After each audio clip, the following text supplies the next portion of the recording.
आज की कहानी बहुत ही मज़ेदार है। आज हम जानेंगे काली बहू और गोरी बहू के बारे में। गोरी बहू को इतना प्यार और काली बहू को इतनी नफरत क्यों की जाती है, चलिए वीडियो में जानते हैं। शकुंतला देवी ने अभी कुछ समय पहले ही एक साथ अपने दोनों बेटों की शादी की थी। शकुंतला की बड़ी बहू आंचल गोरी और सुंदर थी, जबकि उसकी छोटी बहू काजल काले रंग की थी। आंचल अक्सर काजल को उसके काले रंग की वजह से खूब खरी खोटी सुनाती थी। ऐसे ही एक दिन, कल्लो देखना, तेरे जैसे बादल पूरे आसमान में मंडरा रहे हैं। अब जा, जल्दी से जा और मेरे लिए गर्मा गर्म पकौड़े तल कर ला। जेठानी जी, लेकिन बेसन नहीं है घर में। तभी शकुंतला भी वहां आ जाती है। अगर बेसन नहीं है तो जाकर बाजार से ले आ। लेकिन माँ जी, बाहर तो बारिश हो रही है। हाँ तो क्या हुआ, तू उसमें डूब कर मर थोड़ी न जाएगी, और मर भी गई तो हमें कुछ ज्यादा असर नहीं पड़ने वाला। जानती हूँ, मुझे आपसे यही उम्मीद है। इसके बाद काजल बारिश में बेसन लेने चली जाती है। रास्ते में चलते हुए उसके पास से एक ट्रक गुजरा, जिसने उसके ऊपर कीचड़ उछा दिया। अरे देखकर नहीं चला सकते हो क्या? बेचारी काजल कीचड़ में सनी हुई घर पहुंचती है। उसे देखकर आंचल चिल्लाते हुए कहती है, आ भूत भूत। अरे जेठानी जी, मैं हूँ काजल। अरे कल्लो, ये क्या हाल बना लिया तूने। सच में आज तो तू और भी डरावनी लग रही है। काजल खड़े खड़े आंचल को घूर रही थी। तभी शकुंतला ने उससे कहा, अरे तू मेरी चांद जैसी बहू को क्यों घूर रही है? उसे अपनी काली नजर लगाएगी क्या? जा, अब जाकर नहा ले, कितनी गंदी बदबू आ रही है तुझसे। बेचारी काजल अपने कमरे में नहाने चली जाती है। शाम को जब उसका पति प्रभात ऑफिस से आता है तो अपनी माँ से पूछता है, माँ काजल का है? पड़ी हुई है अपने कमरे में। जरूर आपने ही कुछ कहा होगा।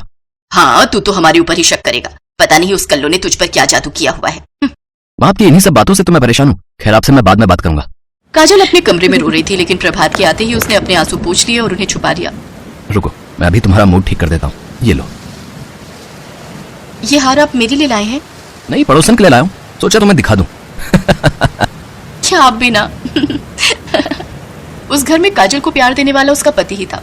शकुंतला की बड़ी बहू गोरी चिट्टी थी, जिस वजह से शकुंतला उसे बहुत प्यार करती थी, जबकि काजल को अपने काले रंग के कारण अक्सर गालियां और ताने ही मिलते थे। ऐसे ही एक दिन, आह आह। क्या हुआ बड़ी बहू? सासू माँ, रोटियां बनाते वक्त हाथ जल गया।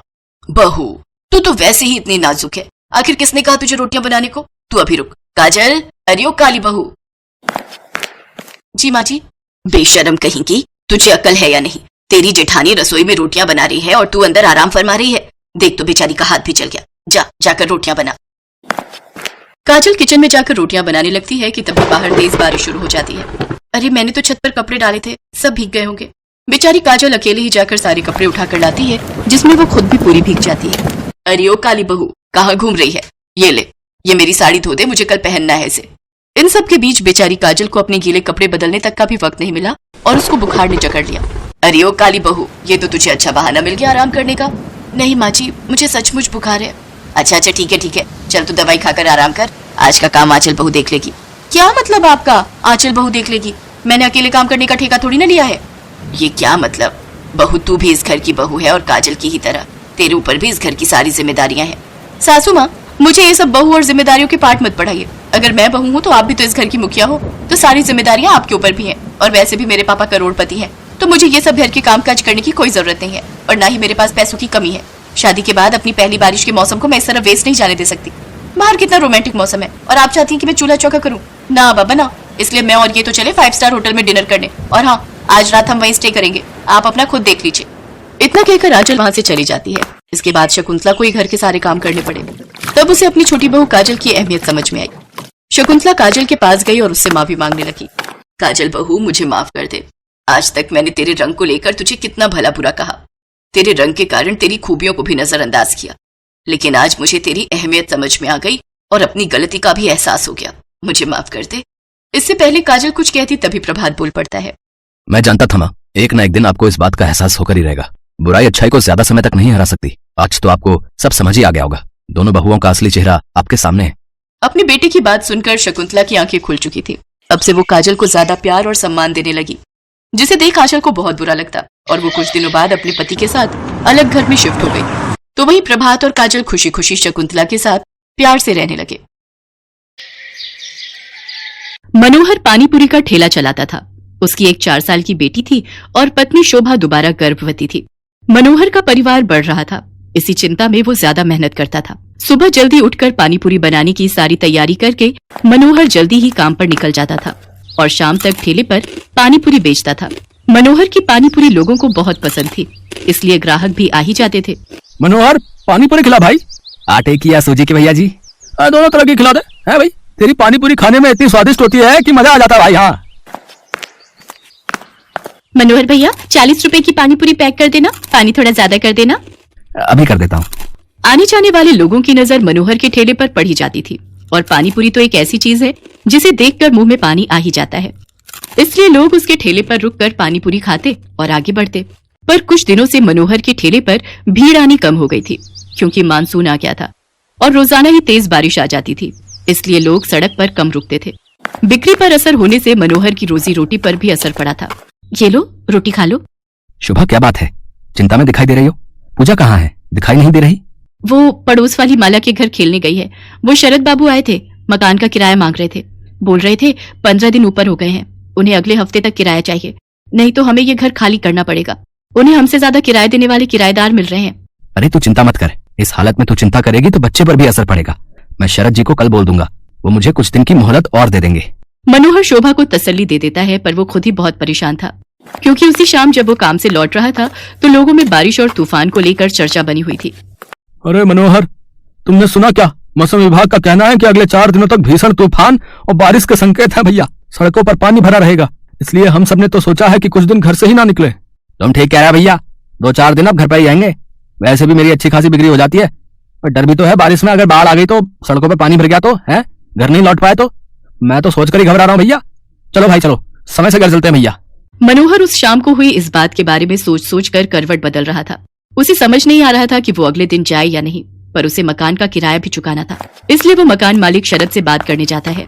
शरद जी, मैं अगले महीने तक आपको किराया दे दूंगा। अभी बारिशों का सीजन है तो काम बिल्कुल भी नहीं है। देख मनोहर, मैंने घर किराए पर देने से पहले ही ये शर्त रखी थी कि मुझे किराया समय पर चाहिए, पर तू हर बार ही किराया लेट कर देता है। अब मैं और देर नहीं कर सकता। तू अगले 2 दिन तक मेरा किराया दे दे, वरना घर खाली कर दे। मेरे पास इतना टाइम नहीं है कि तेरे से बात करूं, मुझे काम से जाना है।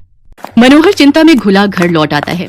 उसके पास कोई और चारा नहीं था, इसलिए वो अगले दिन फिर से पानी पूरी का ठेला लेकर काम पर जाने लगता है। पड़ोस की सुनीता भाभी कह रही थी कि अगले 2 दिनों तक बहुत बारिश होने वाली है, आप 2-3 दिन काम पर ना जाओ तो अच्छा है। शोभा, मैंने शरद जी से बात की थी, वो नहीं मान रहे हैं। उन्हें अगले 2 दिन में किराया चाहिए, इसलिए मुझे पानी पूरी का ठेला लगाने जाना ही होगा। मनोहर घर से निकल पड़ता है। वो ठेला लेकर जब अपनी जगह पर पहुंचा तो उसने देखा आज बहुत कम ठेले वाले खड़े थे। उसे पता था कि सबने पहले ही मना कर दिया था, इसलिए सब 2-3 दिन घर पर ही रहेंगे। मनोहर अभी अपना ठेला तैयार कर ही रहा था कि अचानक तेज बारिश शुरू हो गई और बारिश लगातार तेज होती जा रही थी। मनोहर का पूरा ठेला बारिश के पानी से भीग चुका था। उसका बहुत नुकसान हो गया था। हे भगवान, कितना नुकसान हो गया। सोचा था आज थोड़ी कमाई हो जाएगी तो किराए के थोड़े पैसे देकर शरद जी को संभाल लूंगा, पर अब क्या करूं? आज तो 1 पाई की भी कमाई नहीं हुई। अब तो वापस घर जाने के सिवा कोई रास्ता नहीं। घर ही चला जाता हूँ। बारिश का पानी सड़कों पर भर रहा है, अगर कुछ देर और रुका तो यहीं फंस जाऊंगा। मनोहर अपने ठेले को अभी लेकर जा ही रहा था कि अचानक से एक गाड़ी तेजी से आती है और सड़क पर फिसलती हुई एक पेड़ से टकरा जाती है। अचानक हुए ऐसे हादसे से मनोहर दंग रह जाता है। वो देखता है कि गाड़ी एक महिला चला रही थी और बराबर में उसके एक छोटी बच्ची बैठी हुई थी। महिला की ज्यादा चोट आई थी और वो बेहोश हो गई थी। बच्ची को खरोंचे आई थी और वो दर्द से रो रही थी। मनोहर उनके पास जाता है और रोती हुई बच्ची को गोद में उठा लेता है। लोग उसका साथ देने से मना कर देते हैं। हे भगवान, न जाने ये कौन है। चुप हो जा बिटिया, इसके तो हाथ पर चोट आई है। अगर इन्हें कुछ ही देर में अस्पताल नहीं ले गया तो अनर्थ हो जाएगा। ए भैया, जरा ऑटो रोको। ए भैया, आओ भैया, जरा गाड़ी रोको। कोई रोक ही नहीं रहा, कोई भी मदद करने को तैयार नहीं हो रहा है। मैं इन दोनों को इस हालत में यहाँ मरने के लिए नहीं छोड़ सकता। मेरी आत्मा इसके लिए कभी हाँ नहीं कहेगी। अब मैं क्या करूँ? अब तो एक ही रास्ता बचा है। मनोहर को कुछ समझ नहीं आ रहा था। उस महिला की हालत गंभीर होती जा रही थी, उसके खून बह रहा था। मनोहर जल्दी से अपने ठेले का सामान उतारता है और बड़ी मुश्किल से उस औरत को अपने ठेले पर लिटाता है और बच्ची को भी साथ में ठेले पर बिठाकर बारिश में भीगता हुआ बड़ी मुश्किल से एक अस्पताल में पहुंचता है। उसे इस हालत में देखकर अस्पताल के डॉक्टर और नर्स जल्दी से उस महिला को एडमिट करते हैं। मनोहर उस रोती हुई बच्ची को संभाल रहा था। बच्ची के हाथ में चोट थी। मनोहर ने अपने मोबाइल से अपनी पत्नी शोभा को भी फोन कर दिया था ताकि वो परेशान न हो। कुछ घंटों बाद महिला को होश आता है। वो अपने पति को फोन मिलाती है। कुछ देर बाद उसका पति हॉस्पिटल पहुंचता है और अपनी पत्नी और बच्चे की हालत देखकर घबरा जाता है। डॉक्टर, सुषमा कैसी है? ये सब क्या हो गया? सुषमा, मुझे तो लगा था तुम अपनी मम्मी के घर पहुंच चुकी होगी। रोहित, मैं घर से निकली थी तो बारिश नहीं थी। मैंने सोचा आराम से पहुंच जाऊंगी, पर अचानक पता नहीं क्या हुआ, मैं गाड़ी संभाल नहीं पाई। कीचड़ में वो फिसलती चली गई और उसके बाद तो मुझे होश ही नहीं था। रोहित, ये भैया बहुत अच्छे हैं, आज इन्होंने ही मेरी और स्वाति की जान बचाई है। आपकी वाइफ ठीक कह रही है, आज की दुनिया में ऐसी मदद कोई नहीं करता। हमने अपनी आंखों से देखा था, ये भैया बारिश में अपने ठेले पर आपकी पत्नी और बच्ची को हॉस्पिटल लेकर आए थे। मैं आपका एहसान किस तरह से चुकाऊंगा? आपने जो मेरे लिए किया है, उस एहसान के बदले में आपके लिए कुछ भी कर सकूं तो मेरे लिए बहुत बड़ी बात होगी। बाबूजी, ये तो मेरा धर्म है। अगर मुसीबत में पड़े लोगों की जिसने सहायता नहीं की तो वो इंसान ही क्या। रोहित को पता चलता है कि मनोहर पानीपुरी का ठेला चलाता है। वो देखता है कि मनोहर बहुत गरीब और मजबूर है, जो अकेले ही बड़ी मुश्किल से अपना परिवार चला रहा है।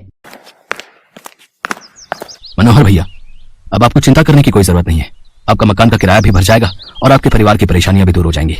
आपकी अपनी पानीपुरी और चाट की दुकान होगी, जिसको खुलवाना मेरी जिम्मेदारी है। रोहित की बातें सुनकर मनोहर के चेहरे पर खुशी झलक आती है। कुछ ही दिनों में रोहित मनोहर को पानीपुरी और चाट की एक बड़ी और अच्छी दुकान खुलवा देता है। मनोहर को उसकी अच्छाई का फल मिल जाता है और उसकी सारी परेशानियां दूर हो जाती हैं।